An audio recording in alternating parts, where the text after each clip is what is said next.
நான் உங்கள் சபரி டூரிஸ்ட். நான் பார்க்குற நாட்டு கருப்பு மாடு, வேஸ்டாக இருக்கும். நாட்டு கருப்பு மாடு.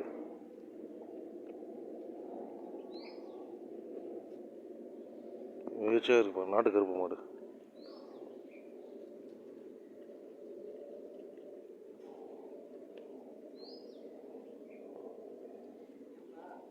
இந்த மாடுகள்லாம் பார்த்தீங்கன்னா திண்டுக்கல் பக்கம் தான் இருப்பாங்க.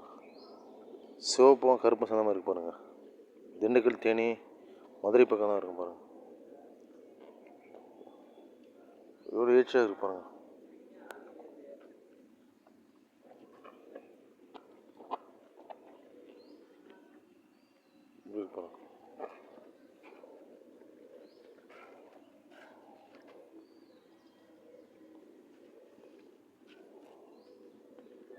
லைக் பண்ணுங்கள், ஷேர் பண்ணுங்கள், சப்ஸ்கிரைப் பண்ணுங்கள். நம்ம சேனல் சப்ஸ்கிரைப் டூரிஸ்ட் 95.